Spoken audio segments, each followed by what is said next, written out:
Imagine, for a moment, that you are a passenger in a high-speed vehicle. The engine is screaming, the scenery is a blur of missed opportunities, and the steering wheel is spinning wildly on its own.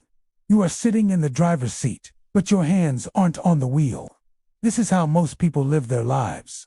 They are passengers to their own impulses, victims of their own runaway thoughts, and eventually, slaves to their own empty bank accounts.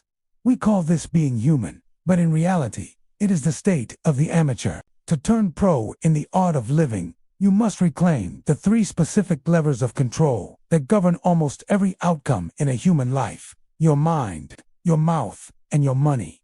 These aren't just separate categories on a self-help checklist. They are a deeply interconnected ecosystem. If you cannot control your thoughts, you will speak words that sabotage your relationships.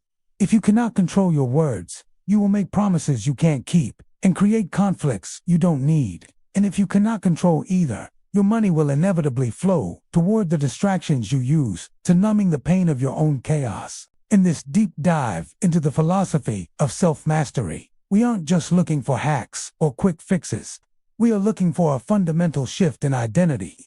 We are moving from the reactive life where the world happens to you to the intentional life where the world is shaped by you. As we journey through this breakdown, we will explore 4 core themes that act as our compass: the architecture of thought, how to become the observer of your mind rather than its prisoner; the weight of silence, why your greatest power often lies in what you choose not to say; the discipline of value, understanding that money is not a goal, but a reflection of your internal order; the integrated self, how mastering these 3 pillars creates a pro level of character that is unshakable regardless of external storms. Today, we are stepping out of the passenger seat. We are putting our hands back on the wheel. This is the journey of how to control your mind, your mouth, and your money like a professional. Chapter 1: The internal map versus the territory. Between stimulus and response, there is a space. In that space is our power to choose our response. In our response lies our growth and our freedom. Viktor Frankl. Have you ever wondered why 2 people can walk through the exact same rainy street, and one sees a gloomy, depressing obstacle, while the other sees a refreshing, cinematic moment of peace? The street hasn't changed. The rain is falling at the same velocity for both. The difference lies entirely in the map they are using to navigate reality. To control your mind like a pro, you must first accept a jarring truth. You do not live in the real world. You live in a mental representation of it. We call this the internal map. Just as a map of London is not the actual city of London, it's just a simplified collection of lines and symbols. Your thoughts are not reality. They are a filtered, often distorted interpretation of what is happening around you. The amateur mistakes their map for the territory. They think their feelings are facts. The pro, however, understands that the map can be redrawn. The architecture of the filter. Our brains are bombardiers of data. Every second, millions of bits of information hit our senses. If we processed it all, our circuits would fry. To survive, the mind creates a filter. This filter is built from your childhood, your past traumas, your cultural upbringing, and your previous failures. When something happens, let's say a boss gives you constructive feedback, it doesn't go straight to your consciousness. It passes through the filter first. If your map is labeled with "I'm not good enough," the filter translates the feedback as an attack. Your heart rate spikes, your face flushes, and you enter a state of defensive amateur reactivity. But if your map is labeled with "I am a student of life," that same feedback is filtered as free data for improvement. The event is identical. The internal experience is worlds apart. The ghost in the machine. Most of us are haunted by a ghost, that repetitive, nagging inner critic that seems to have a mind of its own. It tells you that you're going to fail, that people are judging you, or that you'll never have enough money. The secret to mind control is not to kill the ghost. You can't. The secret is to stop identifying with it. Imagine you are sitting in a movie theater. On the screen, a terrifying monster is chasing the protagonist. You might feel your pulse quicken, but you don't run out of the theater screaming for your life. Why? Because you know it's a projection. You are the observer in the seat, not the character on the screen. Mastering your mind starts with the seat of the observer. When a thought like, "I'm going to go broke," appears, the pro doesn't say, "I am going broke." They say, "I am noticing a thought that I might go broke." That tiny linguistic shift creates a canyon of space between you and the impulse. In that space, logic can finally breathe. Real-world application. The first thought rule. There is a concept in psychology, often discussed by high performers. Your first thought is what you were conditioned to think. Your second thought is who you actually are. If someone cuts you off in traffic, your map might immediately scream, "What an idiot! They disrespected me." That's the automatic amateur response. Mind control isn't about preventing that first thought. It's about the professional transition to the second thought. Maybe they're rushing to the hospital. Either way, my peace of mind is too expensive to trade for a stranger's bad driving. This is where the transition from amateur to pro happens. The amateur is a slave to the first thought. The pro uses the first thought as a signal to check the map. If the map is leading you into a forest of anger and resentment, the pro chooses a different route. The philosophy of the edit. We often treat our beliefs as if they are etched in stone, but they are more like software updates. If you are struggling with your mouth, saying things you regret, or your money spending impulsively, it is almost always because your mind is running an outdated version of the map. Perhaps you have a scarcity map. This map tells you that there isn't enough to go around, so you must grab what you can now. This leads to impulsive spending and competitive, sharp-tongued communication to change the output. You must go into the source code. You have to consciously audit your beliefs. Ask yourself, is this thought useful? Does this interpretation move me closer to the person I want to be? If the answer is no, you don't have to fight the thought. You simply stop investing in it. You let the movie play on the screen without jumping into the frame. The power of mental models. Pros don't just think positive. Positive thinking is often just a thin coat of paint on a rotting fence. Instead, they use mental models, sturdy intellectual frameworks that help categorize reality. One of the most powerful is the circle of influence. The amateur spends 90% of their mental energy in the circle of concern, things they cannot control, like the global economy, the weather, or what their neighbor thinks of them. This is a recipe for anxiety. The pro ruthlessly narrows their focus to the circle of influence, their own actions, their own words, and their own responses. By controlling the mind's focus, you naturally begin to control the mouth and the money, because your energy is no longer being leaked into the void of the uncontrollable. Synthesis, the quiet commander. Ultimately, controlling your mind is about becoming a quiet commander. It's not about forceful suppression or hustle culture aggression. It's about a calm, steady hand on the tiller. It's the realization that while you cannot control the wind, the external world, you have absolute authority over the set of your sails, your internal interpretation. When you master this, the mouth and the money begin to follow. Why? Because a quiet mind doesn't need to brag to feel important. A quiet mind doesn't need to retail therapy. It's way out of a panic attack. A quiet mind is the prerequisite for everything else. Key takeaway. You are the architect of your internal experience. By distinguishing your map of the world from the territory of reality, you regain the power to choose your response to any circumstance. But once the mind is steady, that internal order must find a way out into the world, and the first place it exits is through the words we choose to speak. Chapter 2. The Art of Intellectual Silence. The quieter you become, the more you are able to hear. Rumi. If Chapter 1 was about recognizing the map, Chapter 2 is about the atmosphere in which that map is drawn.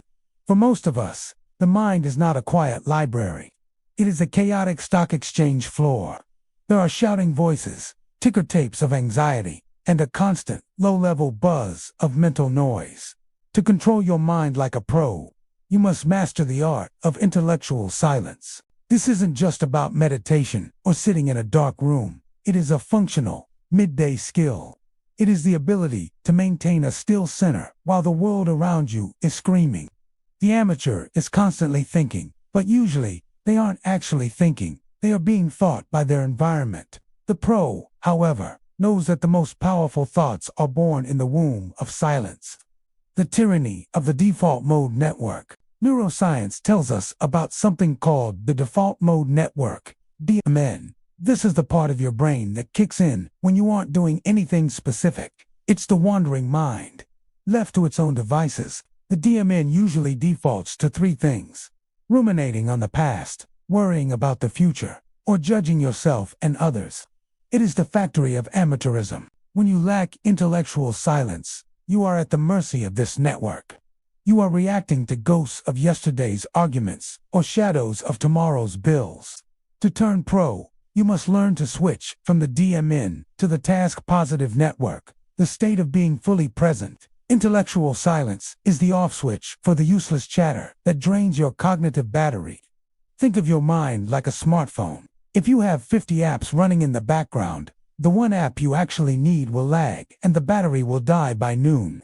Silence is the act of closing those background apps, the gap and the freedom to choose. Imagine a tennis player. If they are thinking about the point they just lost, they will lose the next one. If they are thinking about the trophy they might win, they will lose the next one. They must be in a state of intellectual silence total. Present stew, hit the ball. In daily life, this manifests as the gap. When someone insults you, there is a microsecond between the insult, the stimulus, and your anger, the response. The amateur has a gap so small it's invisible. They are insulted, and they are angry instantly. They are a machine. The pro works to widen that gap. Through the practice of intellectual silence, that microsecond becomes a second, then 2 seconds, then a minute. In that expanded space, you realize, I don't have to be angry. I can be curious. I can be indifferent. I can even be compassionate. This is the ultimate form of mind control. It is the transition from a reflex to a choice. The toxicity of mental overconsumption. We live in an age of information obesity. We are constantly shoving data into our mind streets, news alerts, podcasts, emails. We feel that if we stop consuming, we will fall behind. But as a pro, you must realize that clarity is the result of subtraction, not addition. The amateur mind is like a cluttered desk where you can't find your keys. The pro mind is a clean workspace. Intellectual silence requires a low information diet. It means choosing to leave the phone in the other room. It means sitting in the car for 5 minutes in total silence before walking into your house after work. Why? Because you need to let the sediment of the day settle. If you stir a glass of muddy water, it stays muddy. If you let it sit still, the mud sinks to the bottom and the water becomes clear. Most of your problems don't need more thinking. They need more stillness, so the solution can surface on its own. The weight principle of the mind. We will talk about WAITY. Am I talking in the section on the mouth? But there is a version for the mind. WAIMY. Am I mentally active? Often, we engage in problem solving that is actually just worrying in disguise. Worrying is like a rocking chair. It gives you something to do, but gets you nowhere. The professional mind identifies the difference. If a problem has a solution that can be acted upon now, the pro acts. If it doesn't, the pro invokes intellectual silence. They refuse to give the problem rent-free space in their head. This preserves your willpower equity. You only have so much decision-making energy per day. If you spend it all on intellectual noise, you will be bankrupt when it comes time to manage your money or lead your family. Practicing the still center in chaos. How do you do this in the real world? You practice micro-silences. Between tasks, take 3 conscious breaths.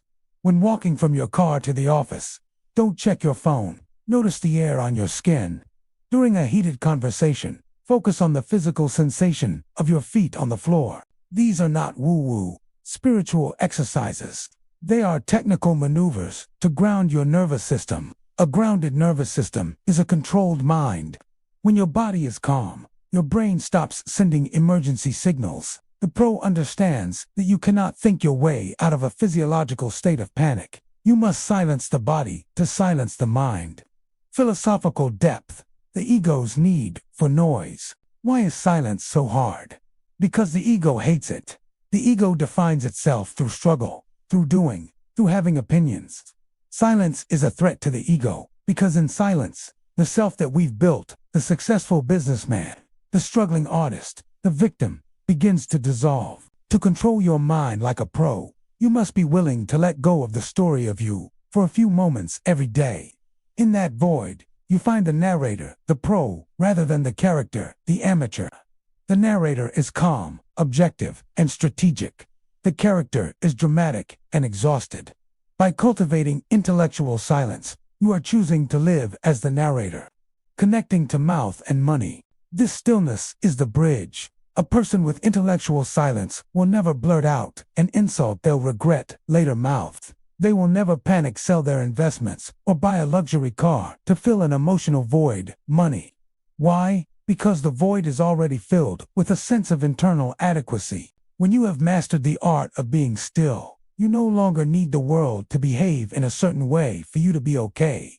This is the definition of a professional human being. You are the source of your own stability. Key takeaway: mastery of the mind is not about thinking better. It is about developing the capacity to not think at all when thinking serves no purpose, allowing clarity to emerge from stillness. Once we have mastered the silence within, we must learn to manage the sound we release, how our words act as the primary tools for building or breaking our external reality. Chapter 3. Rewiring the default settings. We are what we repeatedly do.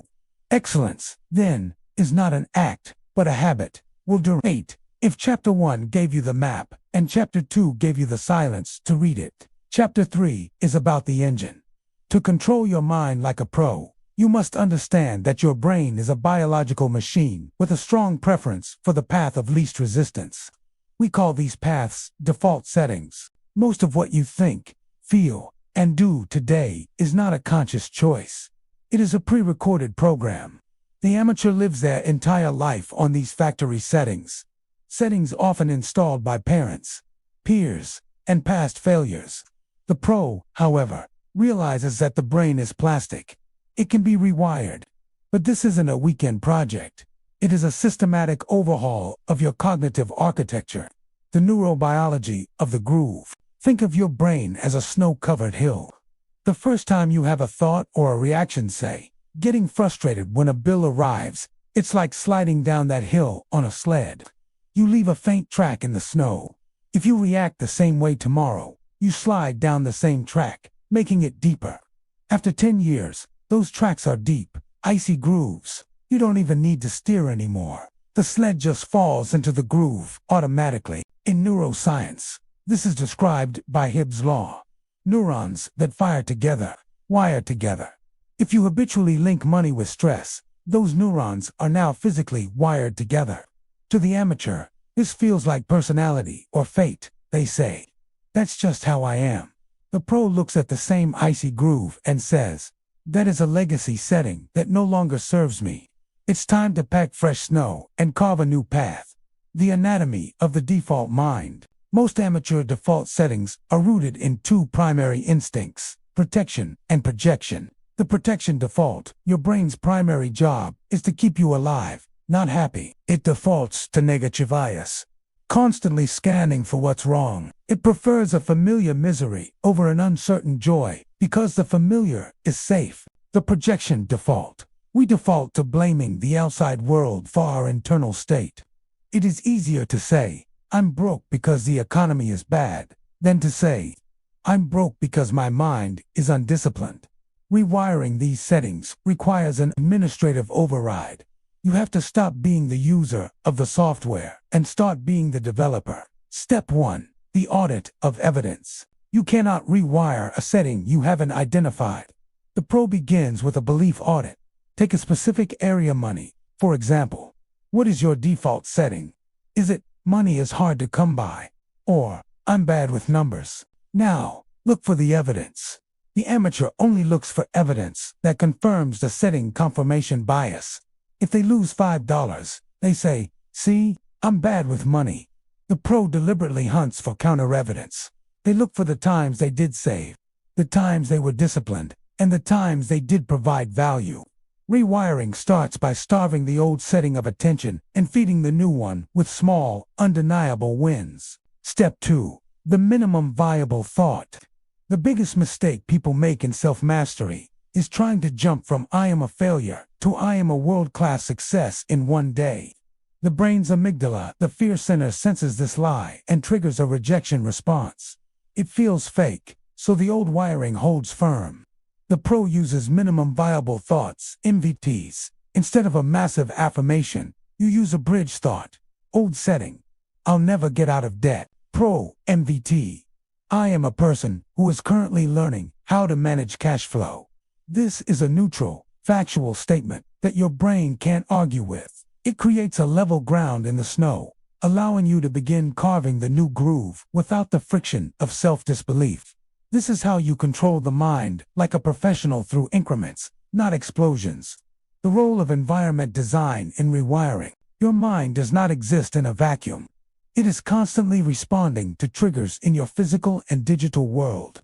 If your default setting is procrastination, but your phone is sitting next to you with notifications on, you are asking your brain to fight a war it's designed to lose. Rewiring the mind is 50% internal work and 50% environment design. The pro outsources their discipline. If you want to rewire your mind to be wealth conscious, you surround yourself with books, podcasts, and people that speak the language of abundance.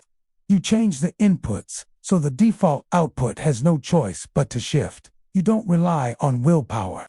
You rely on the inevitable result of your surroundings, the identity shift, the ultimate rewire. The deepest default setting is your identity, the story of who I am. The amateur says, "I'm trying to save money." The pro says, "I am a saver." When you are trying to do something, you are still the person who doesn't do it, attempting to act against your nature. But when you shift the identity, the mind follows. A saver doesn't have to think about whether to spend impulsively. It's simply not what they do. This is the pro level of mind control, moving the change from the level of doing to the level of being. Think back to the mouse without borders tool you used to link your two laptops. You created a system where one mouse could control two separate machines seamlessly. Rewiring your identity is similar. Once you set the master identity, the professional, it begins to control your subsystems, your mouth, and your money without you having to manually toggle between them every hour. Resilience versus fragility. The amateur's default setting is fragility. They need things to go perfectly to stay on track. One bad day and they break their diet, their budget, or their temper. The pro's default setting is resilience. They expect the icy groove to pull them back occasionally. When they slip into an old habit, they don't beat themselves up, which is just another amateur default setting. Instead, they treat it like a system error. They analyze the trigger, adjust the code, and get back to the work. The goal isn't perfection. It's the dominant direction. Synthesis, the new architecture. As you rewire these settings, something remarkable happens. The mind becomes a quiet, efficient partner rather than a screaming toddler. You no longer spend all your energy fighting yourself. This liberated energy is then available for the next two pillars. A rewired mind is pro-ready. It is calm enough to choose its words mouth and disciplined enough to manage its resources. Money, you have moved from being a victim of your biology to being the director of your destiny. Key takeaway: you are not your habits or your history. You are the programmer who has the capacity to overwrite old, limiting default settings with new, empowering ones through incremental evidence and identity shifts. Now that the internal engine is running on a professional grade, we must look at how that engine powers the most dangerous and powerful tool we possess: the words that leave our lips. Chapter 4: The Weight of a Word. Death and life are in the power of the tongue, and those who love it will eat its fruits. Proverbs 18:21. We have spent our time so far deep in the basement of the psyche, fixing the wiring of the mind. But now, we move to the first floor, the place where your internal world meets the external. This is the realm of the mouth. To the amateur, speech is just noise. It's a way to complain about the weather, vent about a coworker, or fill an awkward silence in an elevator. But to the pro, the mouth is a precision instrument. It is a steering wheel. It is a scalpel. And most importantly, it is a reality generator. If you want to control your life like a pro, you must understand that your words don't just describe the world you live in. They actually create it. The physics of language. Every word you speak has a weight. Think of it like this. Your life is a ship, and your words are the rudder. A small movement of the rudder, held over time, determines whether you end up in a tropical paradise or crashing into a rocky shore. The amateur speaks lightly. They make jokes at their own expense. They use hyperbole. This is the worst day of my life. And they speak without thinking of the long-term structural damage their words due to their self-esteem and their reputation. The pro speaks heavily. They realize that once a word leaves their lips, it becomes a permanent part of the environment. You cannot unring the bell. Consequently, a pro treats their speech like an investment portfolio, only saying what adds value, builds equity, or secures a future. The mirror effect. Speaking to yourself. We often think of communication as something we do with others. But the most important conversation you have every day is the one you have with yourself. This is where mind and mouth overlap. If you habitually say, "I'm so stupid, I always forget my keys," your subconscious mind isn't in on the joke. It hears a command. It records a fact. It updates your internal map to reflect that you are, indeed, a person who is stupid and forgetful. The pro practices impeccable speech even when no one is listening. They avoid self-deprecation like a plague. Instead of saying, "I'm a failure," they say, "I am currently navigating a setback." One is a prison sentence. The other is a status report. By controlling the mouth, you are effectively rewiring the mind by feeding it higher quality data. The social cost of low-value speech, gossip, and complaining. If you look at the habits of the world's most effective leaders, the pros, you will notice a conspicuous absence of two things: gossip and complaining. Gossip is the amateur's drug. It provides a cheap, temporary hit of dopamine by making the speaker feel superior to the person they are disparaging. But the cost is immense. When you gossip about someone else, you are telling everyone in the room that you cannot be trusted. You are signaling that your mind is occupied by the lives of others rather than the building of your own. Complaining is a declaration of powerlessness. When you complain about the government, the boss, or the price of eggs, you are reinforcing the idea that you are a victim of circumstance. The pro knows that complaining is leaking energy. If you can fix it, fix it. If you can't, your silence is more powerful than your protest. Control of the mouth means refusing to participate in these low-vibration social rituals. It means being the person in the room who doesn't join in when the conversation turns toxic. This silence isn't passive. It's a display of immense psychological strength. The art of the promise. The amateur makes promises based on their current emotions. They feel excited in a meeting, so they say, "I'll have that report to you by tomorrow." Then, when the excitement fades, they miss the deadline. Their mouth wrote a check that their mind couldn't cash. The pro makes promises based on their systems. They know their capacity. They understand that their word is their brand. To control your mouth like a pro is to become underpromising and over-delivering personified. If you say you will be there at 5 p.m., you are there at 4:55 p.m. If you say you will pay a debt, you pay it.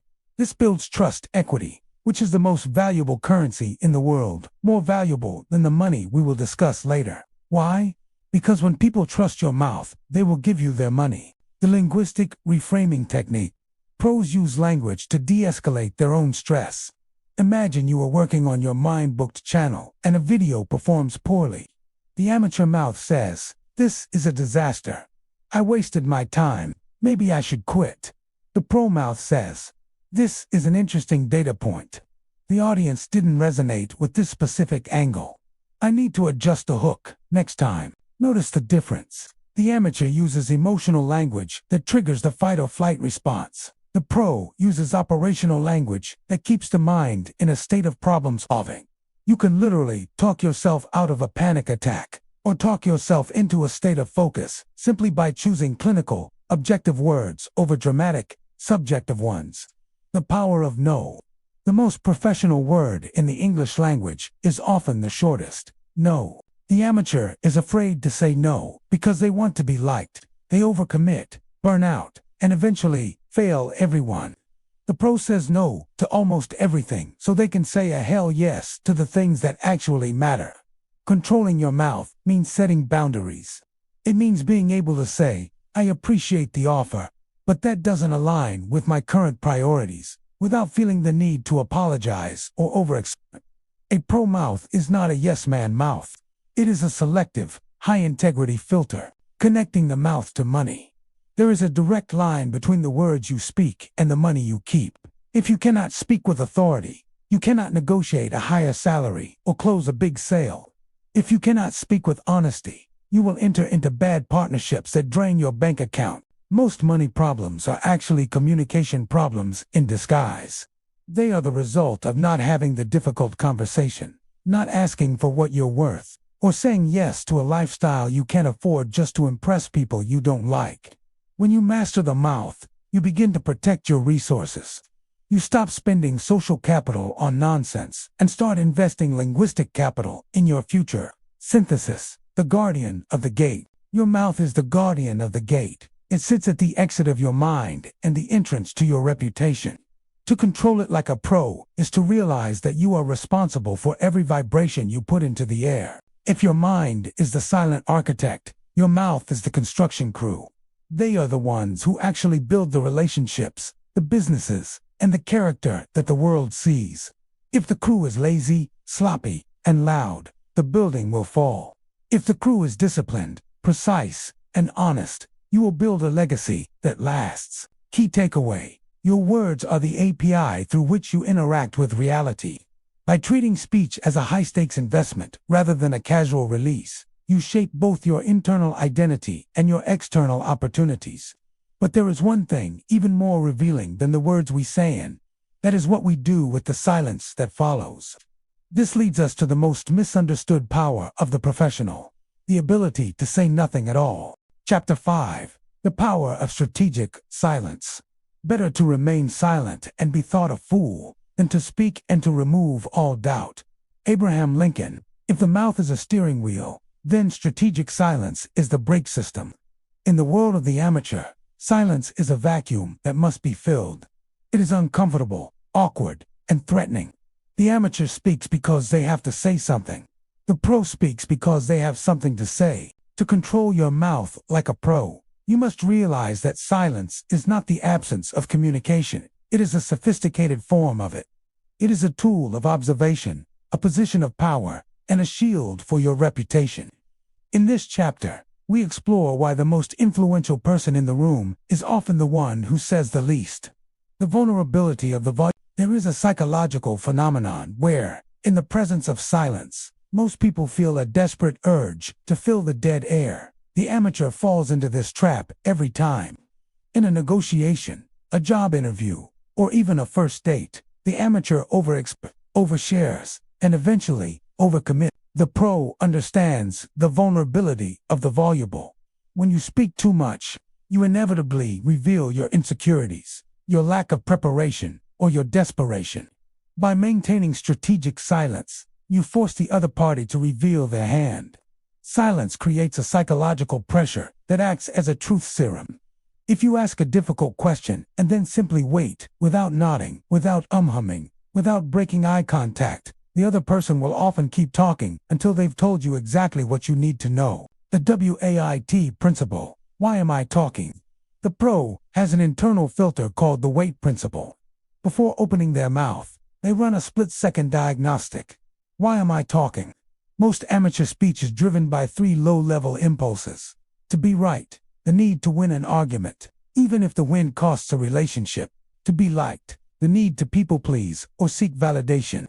To be noticed, the need to signal status or intelligence. The pro realizes that none of these motives serve their long-term goals. If the answer to why am I talking is simply to feed my ego, the pro chooses silence. This preserves their mystique equity. When you speak less, your words carry more weight. They become like gold scarce and valuable. When you speak constantly, your words become like pennies plentiful and largely ignored. Silence as an emotional regulator. Recall our work on the mind and the gap. Strategic silence is how you physically manifest that gap in the real world. When someone attacks you verbally, the amateur's mouth is wired to the amygdala. It's a reflex. They snap back. The pro uses silence as a cooling chamber. By refusing to respond immediately, You deny the attacker the emotional fuel they are looking for. You stay in control of the frame. There is immense power in looking at someone who has just insulted you, pausing for 3 full seconds, and then saying, "I hear you. I'll think about that," and walking away. That silence says more than 1,000 insults ever could. It says, "Your words do not have the power to move my center." The deep listening mastery. You cannot control your mouth if you are not controlling your ears. The amateur is usually listening to respond. They are just waiting for the other person to finish, so they can start their next monologue. The pro practices deep listening. They use silence to fully absorb the nuance of what is being said and what is not being said. This is a competitive advantage. In business, in parenting, and in marriage, the person who listens most gathers the most data. And in the information age, data is the foundation of control. By being silent, you are mapping the other person's mind, finding their needs, their fears, and their leverage points. You are essentially doing market research in every conversation. The philosophy of the inner sanctum. There is a spiritual and philosophical depth to silence that the pro utilizes to maintain their money and mind health. We live in a broadcasting culture where everyone is encouraged to live their lives in public. We post our goals, our meals, and our grievances. The pro maintains an inner sanctum, a collection of thoughts, plans, and dreams that are never spoken aloud. There is a psychological theory that when you announce your goals to others, your brain receives a premature dopamine hit that makes you less likely to actually do the work. By keeping your mouth shut about your big plans, your new YouTube channel strategy, or your financial goals, you pressurize that energy. You force it to find an exit through action rather than speech. Silence is the container that allows your ambition to ferment into achievement. Practical application. The 5-second rule. How do you implement this? Start with the 5-second rule.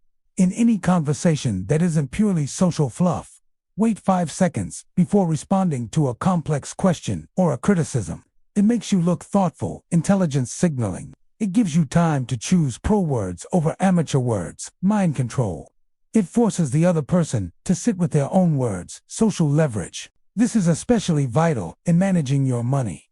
When a salesperson gives you a price, or a client asks for a discount, give them the 5-second silence. 9 times out of 10, they will start negotiating against themselves before you've even blinked. Connecting silence to the money pillar. Silence is the ultimate protector of your resources. The loud spend money to prove they have it. Asterisk, the silent keep money because they don't need to prove anything. Amateurism is loud. It wears big logos and talks about hustle.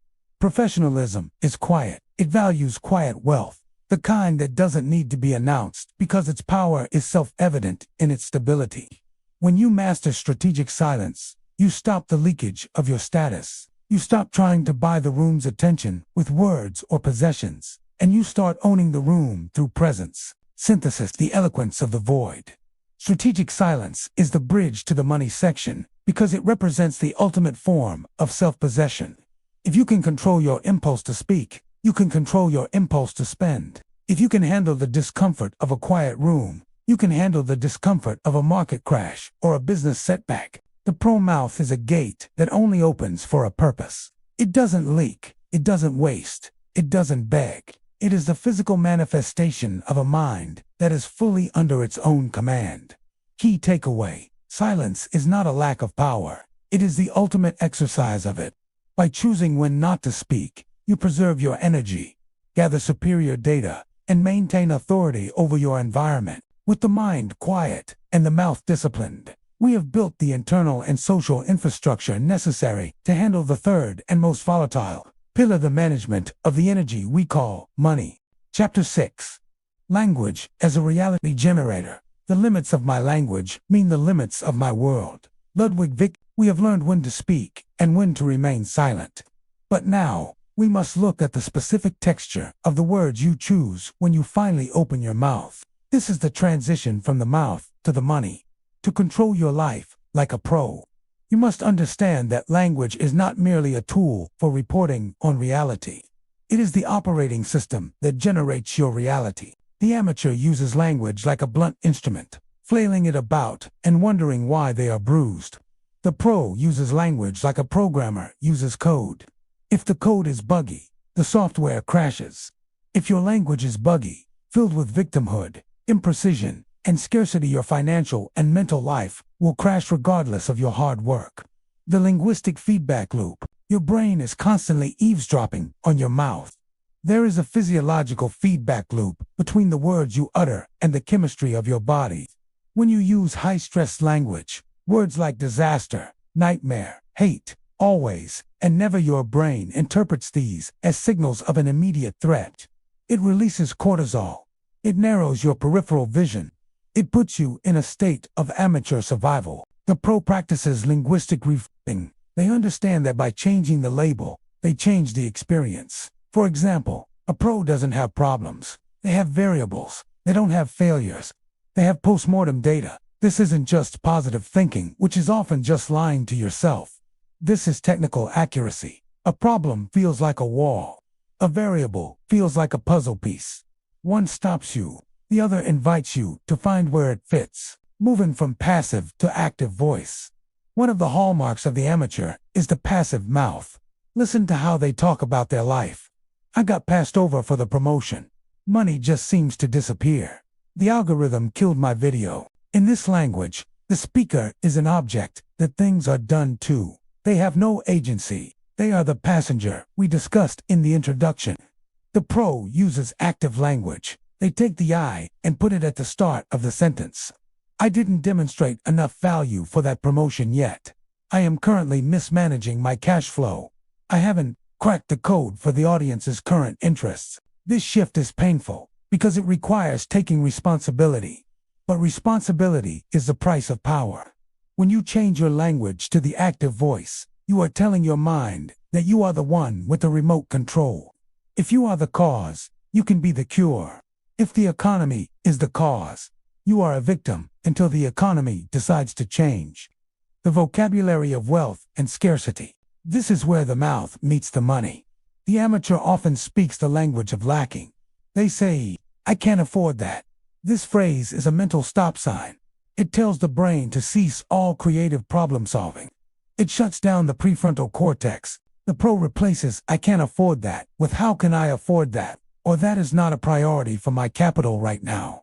The first is a question that forces the brain to look for opportunities, assets, and side hustles. It triggers the mind to start scanning the environment for money. The second is a declaration of budgetary sovereignty. It's not that the money doesn't exist. It's that the pro is in control of where it goes. Control of the mouth means purging scarcity phrases from your vocabulary. You stop saying, I'm broke, a state of being, and start saying, I am low on liquid capital, a temporary, technical condition.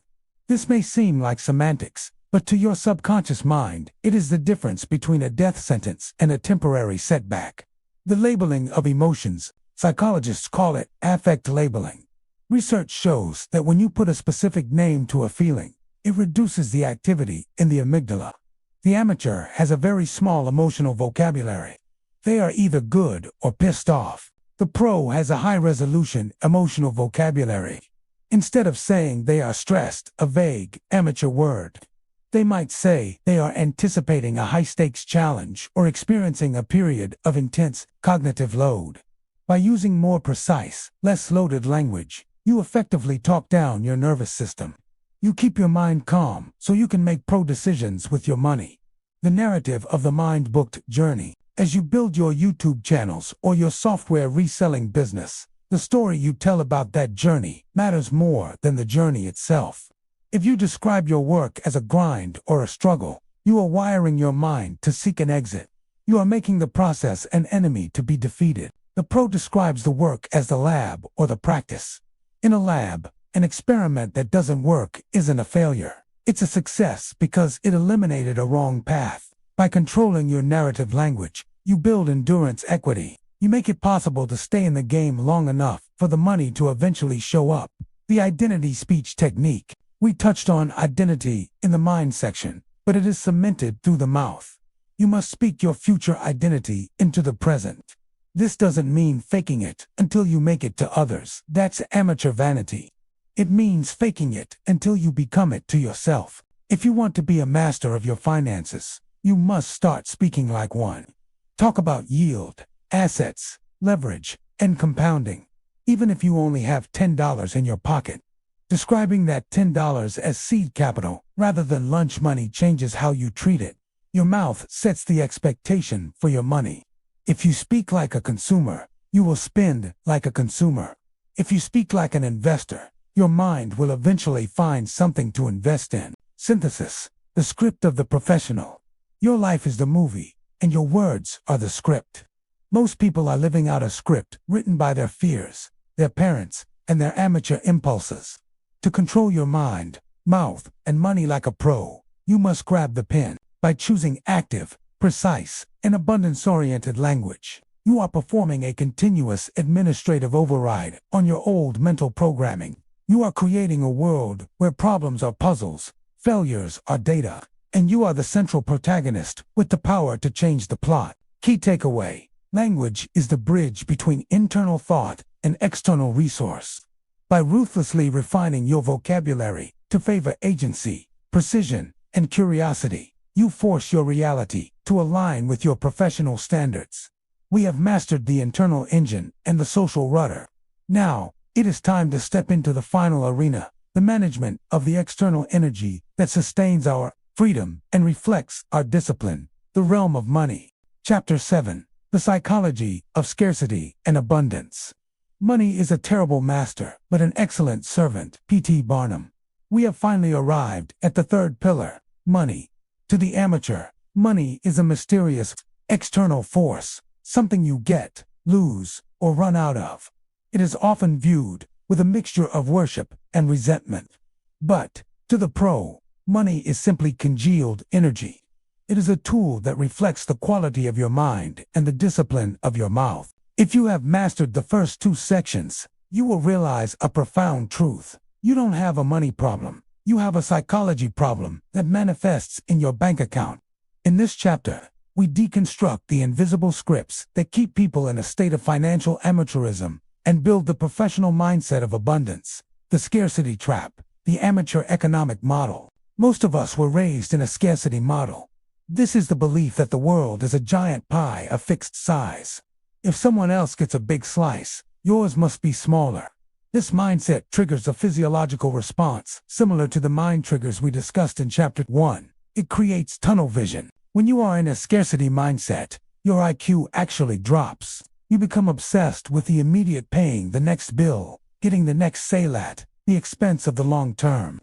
The amateur focuses on saving pennies while losing dollars. They will spend 2 hours driving across town to save $5 on a bag of rice, but they won't spend 2 hours learning a new skill that could add $5,000 to their monthly income. This is because their mind is locked in a state of survival, and their mouth is constantly affirming that times are tough and we can't afford it. The abundance model, the pro economic model. The pro operates on an abundance model. This isn't wishful thinking or believing that money will fall from the sky. It is the realization that value is infinite. Money is simply the medium of exchange for value. If you want more money, you don't wish for it. You find a way to provide more value to more people. The pro understands that the pie is not fixed. It is expanding. When you help someone else succeed, you are often creating more opportunities for yourself. This shift changes everything. Instead of looking at a competitor's successful YouTube channel with envy amateur, the pro looks at it as proof of concept. They ask, what value are they providing that I am not?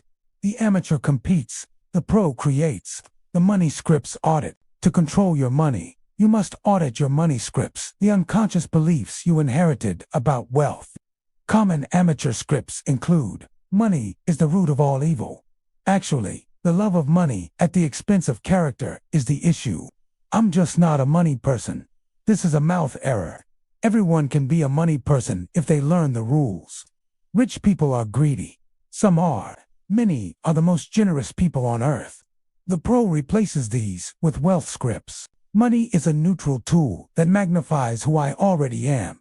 Wealth is my responsibility because it allows me to provide for my family and my community. Managing money is a skill, like driving a car. that I can and will master. By rewriting these scripts in the mind, the mouth stops complaining about prices and starts talking about return on investment, ROI. The pro definition of wealth. The amateur defines wealth as having things. They see a man in a $100,000 car and think he is wealthy. The pro knows that all we know about the man in the car is that he has $100,000, less than he did before he bought it. To a professional, wealth is autonomy. It is the ability to walk away from a toxic boss, the ability to spend a Tuesday afternoon with your son, and the ability to say no to projects that don't align with your values. Wealth is measured in time, not in stuff. If you have $1 million, but you have to work 80 hours a week at a job you hate to keep it, you aren't wealthier, just a well-paid slave. The pro uses their mind to build systems like YouTube automation or digital products that decouple their income from their time. The fear of loss versus the cost of inaction. The amateur is paralyzed by the fear of losing money. They leave their savings in a bank account where inflation slowly eats it away because they are too afraid to invest. They see the risk of the market, but they are blind to the risk of standing still. The pro fears inaction more than loss. They understand that in a world that is constantly changing, playing it safe is the most dangerous thing you can do. They use their mind to calculate risk and their mouth to negotiate terms, but they always move forward. They treat money like seeds. If you keep the seeds in the bag, they stay seeds forever. If you plant them, invest in yourself, your business, or assets, you might lose a few to the birds. But eventually, you will have a harvest. Real-world application. The mind-booked strategy. Consider your own business. When you are dealing with the AdSense delay of $1,081, an amateur might have panicked, complained to the bank in a rage, and stopped producing content until the money arrived. That is letting the money pillar control the mind. The pro which you demonstrated stays the course. You use that delay as a stress test for your systems. You realize that the value you've created, the videos, still exists. The currency is just in transit. By maintaining a quiet mind and a disciplined mouth during that period, you ensured that when the money did arrive, it was coming into a house that was already in order. You didn't need the money to be okay. You used the money to become more effective. The compound effect, the professional's greatest ally. The amateur wants a big score, a lottery win, a viral video that makes them rich overnight, or a crypto moonshot. They are looking for an event. The pro understands compounding. They know that the most powerful force in the financial universe is a small amount of discipline maintained over a long period. This applies to your mind reading 10 pages a day, your mouth giving one sincere compliment a day, and your money saving 10% of every dollar. Compounding is the pro's secret because it is boring. It requires the emotional maturity to wait. It is the delayed gratification we discussed in the mind section, now manifesting in your bank account. The pro doesn't try to get rich once. They build a life where becoming wealthy is the mathematical inevitability of their daily habits. Synthesis. The sovereign earner. Controlling your money like a pro means becoming a sovereign earner. You are no longer waiting for a payday to feel successful. You are successful because you have mastered the internal and social disciplines that attract money. When your mind is abundant and your mouth is disciplined, money stops being a source of stress and starts being a source of power. You stop working for money and start making money work for you. This is the ultimate goal of the pro journey. To reach a state where your resources are as organized as your thoughts. Key takeaway. Money is a trailing indicator of your internal state. By shifting from a scarcity mindset to a value creation mindset, you transform money from a source of anxiety into a tool for freedom. But having the right mindset is only the beginning. To truly control your financial destiny, you must move from philosophy to systems, the professional way of managing the flow of wealth. Chapter 8. The discipline of flow. Do not save what is left after spending, but spend what is left after saving. Warren Buffett. In the previous chapter, we mastered the psychology of wealth. Now, we must master the mechanics. If abundance is the philosophy, then flow is the engineering. To control your money like a pro, You must stop viewing your finances as a static pile of cash and start viewing them as a dynamic system of currents. The amateur treats money like a leaky bucket. They focus on how much they can pour in, but they ignore the holes at the bottom. The pro treats money like an irrigation system. Every drop is directed, timed, and measured to ensure the entire garden of their life flourishes. This is the discipline of Flatha, move from haphazard survival to systematic wealth building. The concept of financial friction. Every time you move money, there is friction. This manifests as taxes, fees, impulsive emotional spending, and the subtle drain of subscriptions you don't use. The amateur is oblivious to friction. They wonder where their $1,000 AdSense payment went, only to realize it was nibbled away by 100 small, invisible bites. The pro is a friction hunter. They use their mind to audit every exit point of their capital. This isn't about being cheap. A pro will happily spend $2,000 on a high-end Dell Latitude 3,440 if it increases their productivity. It's about being intentional. In a professional system, no dollar leaves the ecosystem without a passport, a specific reason, and a projected return on investment. If you reduce friction by just 5%, the compound effect over 10 years is the difference between a stressful retirement and a legacy of freedom. The three buckets: security, growth, and dream. A pro manages flow by categorizing their capital into three distinct buckets. They never let the contents of these buckets mix, because mixing them creates emotional chaos. The security bucket. This is your sleep at night fund. It is 3 to 6 months of living expenses kept in a liquid, boring account. Its job isn't to make money. Its job is to protect your mind. When you have a security bucket, you don't panic when the YouTube algorithm shifts or a client is late on a payment. You remain a pro because you aren't desperate. The growth bucket. This is your seed capital. This money is for reinvestment. In your case, Shahzad, this is the money that buys the better laptop, the Jamil Nuri, Nastaliq font licenses, or the professional voiceover software. This money is designed to leave you and come back with friends' profit. The dream bucket. The amateur spends their seed capital on their dreams: luxury cars, expensive clothes. The pro only spends the overflow of their growth bucket on their dreams. They buy the iPhone 15 Pro Max only when their systems have generated enough excess to pay for it 10 times over.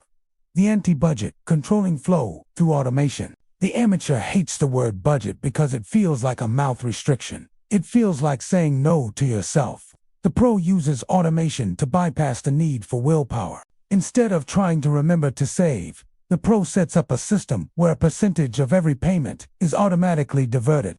Before you even see the money in your main account, it has already been taxed by your future self. This is the financial version of Mauzi without borders. You are linking your current actions to your future outcomes without manual effort. By the time you get to the mouth part of spending, the pro work has already been done in the background. Emotional spending and the 24-hour rule. Most money problems are actually mind problems disguised as mouth impulses. We spend money to alleviate boredom, stress, or a sense of inadequacy. We buy the iPad for note-taking because we want to feel like a productive person, not because we actually need the tool yet. The pro implements the 24-hour rule. For any non-essential purchase over a certain threshold, say 100, you must wait 24 hours. This forces the mouth to pause and the mind to re-engage. Usually, the emotional itch disappears by the next morning. If the desire is still there after 24 hours, and it fits within the dream bucket or growth bucket, the pro buys it with a clear conscience. This discipline prevents the faucets of your wealth from being left wide open by your impulses. The pro's relationship with debt. To the amateur, debt is a magic wand that lets them have tomorrow's life today. To the pro, debt is industrial explosives.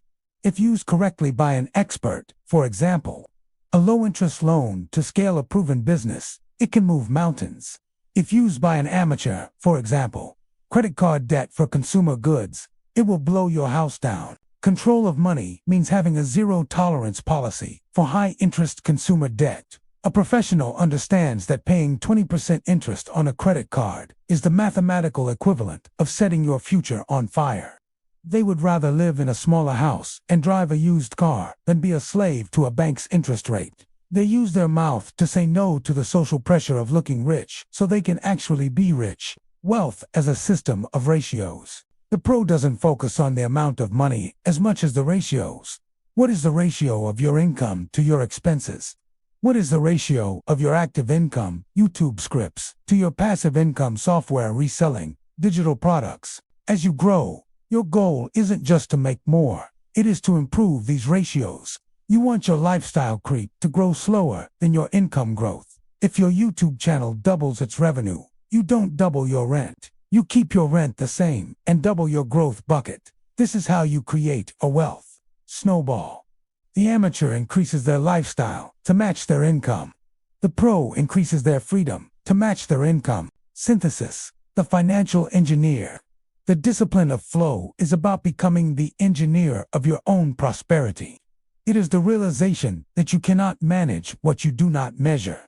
By creating buckets, hunting friction, and automating your savings, you remove the drama from your financial life. When your money is in flow, your mind is free to be creative. You aren't distracted by survival noise. You can spend 10 hours crafting the perfect script for Mind Booked because you know your security bucket is full. The pro doesn't work for a paycheck. They work to optimize the system that generates the paycheck. Key takeaway: financial mastery is a result of systems, not willpower. By automating your flow and ruthlessly eliminating friction, you ensure that your capital serves your goals rather than your impulses. Now that our internal, social, and financial systems are in alignment, we reach the final stage of the professional journey, moving beyond mere management and into the realm of legacy and stewardship. Chapter 9: Stewardship and the Legacy Mindset. A society grows great when old men plant trees whose shade they know they shall never sit in. Greek proverb. We have reached the summit of our journey. We have quieted the mind, disciplined the mouth, and engineered the money. But for the pro, there is a final, vital transition. You must move from being an owner to being a steward. The amateur works for me, my comfort, my status, my safety. This is a small, fragile world. The pro works for legacy, their family, their community, and the impact they leave behind. This chapter is about the culmination of self-mastery, the realization that the ultimate purpose of controlling yourself is to be of greater service to others. From ownership to stewardship, ownership is the amateur mindset. It's rooted in the fear that what you have can be taken away. Stewardship is the pro mindset. It is the understanding that you are a temporary custodian of your resources, your talents, and your time. Think of your Mind Booked channel. If you view it merely as a way to own a successful business, you will become stressed by every negative comment or dip in views. But if you view it as a stewardship or responsibility to guard and share the world's wisdom, your ego disappears. You aren't defending yourself. You are serving the mission. This perspective is the ultimate form of mind control because it makes you immune to the petty slights of the world. A steward cannot be insulted because the work isn't about them. The family office of the soul. For you, Shahzad, this stewardship is deeply personal. You mentioned managing your family alongside your business and the portraits of you and your son. To control your money like a pro is to realize that you are the chief financial officer of your family's future. The amateur spends for the now because they aren't thinking about the next. The pro builds a legacy fund. They think in decades, not months. This doesn't just mean leaving money behind. It means leaving character behind. If you leave your son $1 million but don't teach him the mind and mouth disciplines to manage it, you haven't given him a gift, you've given him a burden. Legacy is the transfer of wisdom through the medium of wealth, the wealth of influence, mouth plus money. In this stage, your mouth and money join forces to become influence. The amateur uses their influence to brag. The pro uses their influence to build. As a master-level storyteller, you have the power to shape how thousands of people think. This is a heavy responsibility. Stewardship of your mouth means asking, is this content making the world more disciplined or just more distracted? When you use your money to buy the best tools, the Dell Latitude, the iPad, the premium editing software, You aren't doing it for luxury. You are doing it to increase the quality of your product. You are investing in your ability to be a better steward of the message. The pro approach to philanthropy. The amateur thinks of giving as something you do when you're rich. The pro understands that giving is a fundamental part of the flow system. Recall the irrigation analogy from Chapter 8. If an irrigation system only takes in water but never lets it out, the water becomes stagnant and the pipes eventually burst. You must have an exit point for your wealth that isn't just personal consumption. This could be supporting education in your community, helping a friend with their inspired parenting project, or simply providing free value through your channels. Giving is the pro way of telling the mind that there is always enough. It is the ultimate antidote to the scarcity script, protecting the golden goose. Stewardship also means taking care of the source of the wealth. The amateur, burns out. They work 20-hour days, ignore their health, and snap at their family because they are hustling. This is a failure of self-control. The pro knows that they are the golden goose. If the goose dies, the eggs stop. Controlling your life like a pro means scheduling rest as strictly as you schedule work. It means using your money to buy back your time so you can stay healthy and present. Stewardship of the self is the prerequisite for stewardship of the legacy. If you don't control your mind enough to sleep, you won't have the mind enough to lead. The eulogy virtues versus the resume virtues. The amateur is obsessed with resume virtues, titles, income, and status symbols. These are the things people talk about when you're alive. The pro focuses on your larger virtues, your kindness, your discipline, your honesty, and how you made people feel. Ironically, the more you focus on eulogy virtues, controlling your mouth to be kind, your mind to be present, the more your resume virtues tend to flourish. People want to do business with a pro who has character. Money follows character, the way a shadow follows a body. You don't have to chase the shadow. You just have to move the body in the right direction. Synthesis, the master of the house. A life lived with a legacy mindset is a life of profound peace. You are no longer in a race with others. You are in a dance with destiny.